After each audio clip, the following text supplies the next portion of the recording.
سلام، به مونکست خوش اومدین. فکر کن نیمه شبه، بارون نم نم میباره، باد سردی از لای درای زنگ زده میوزه. توی یه ساختمون متروکه‌ای، راهروی تنگ، دیوارای نمور، بوی آهن زنگ زده توی دماغت میپیچه. هر قدم که برمیداری صدای خشخش کفشات مثل فریاد توی سکوت میپیچه. یه حسی هست که انگار یکی پشت سرت راه میره، نفس میکشه، اما وقتی برمیگردی هیچ کس نیست. میگن بعضی‌ها هیچ وقت خالی نمیشن، حتی وقتی آدماش میرن. دیوارا حافظه دارن، دیوارا میبلعن، نگه میدارن و بعد از سالها هنوز زمزمه میکنن. زندانا یکی از همون جهان، ساختمونایی که پر از خشم، شکنجه و مرگ بودن. امشب میخوام ببرمتون به دل تاریک ترین زندانهای ایران.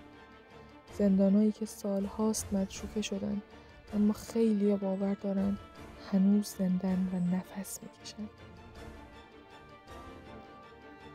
زندان قصر تهران. سال 1308 رضا شاه دستور ساخت اولین زندان مدرن ایرانو داد. زندان قصر با دیوارای بلند آجوری و میله هایی که هنوزم وقتی میبینیشون لرز به تنت میفته.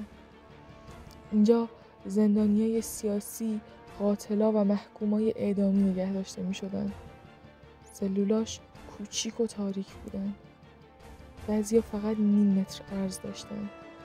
میگن زندان قصر صدای ناله و زنجیر زندانیا رو تو خودش حبس کرده.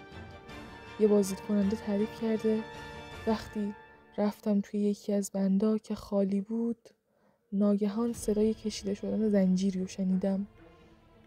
فکر کردم یکی از کارمندای موزه است، ولی وقتی برگشتم هیچکی نبود. حتی نگهبانا هم میگن بعضی شبا حس میکنن یکی پشت سرشون وایساده. یکیشون میگفت انگار هنوز زندانیا پشت میله‌ها دارن قدم میزنن، حتی وقتی سالهاست هیچ کس اونجا نیست.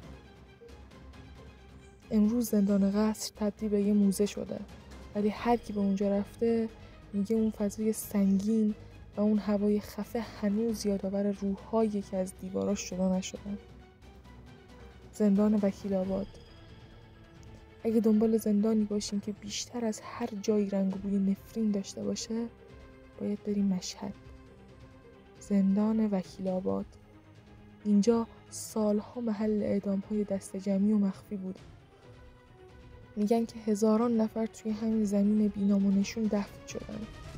خیلیا میگن هنوزم صدای جیغ و گریه شبونه شنیده میشه.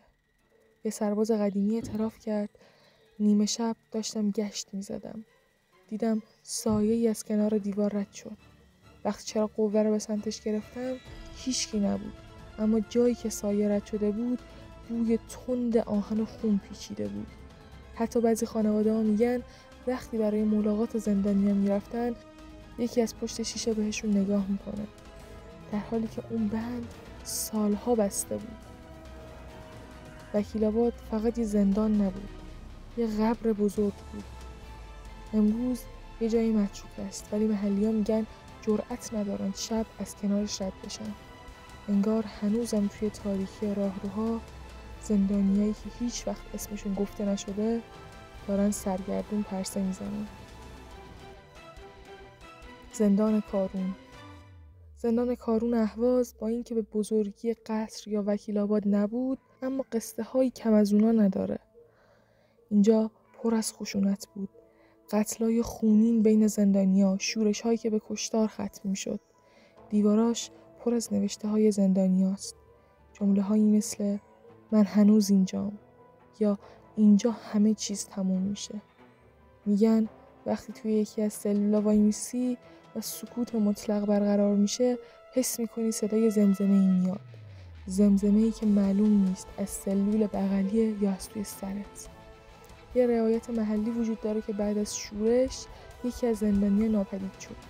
هیچ کس نفهمید چه اتفاقی براش افتاد. انگار دیوارای زندان قورتش داده بودن. حتی الانم خیلی جرأت نمی‌کنن نزدیک اون بند بشن. میگن هواش سنگینه. انگار نفس کشیدن در اونجا سخته. زندان‌ها فقط 4 دیواری نیستن. هر زندانی، هر جیغ و اعدامی یه تیکه از روحش رو به دیوارا میده. برای همینه که این ساختمونا هیچ وقت خالی نمیشن. زندان قصر، وکیل‌آباد، کارون، هر کدوم تاریخ و قصه های خودشونو دارن، اما یه چیز مشترک دارن. همشون هنوزم زندن. دیواراشون پر از خشم و پر از ناله و پر از خاطرات مرگباره. شاید یه روز جرأت کردی بری اونجا و از اونجا بازدید کنی.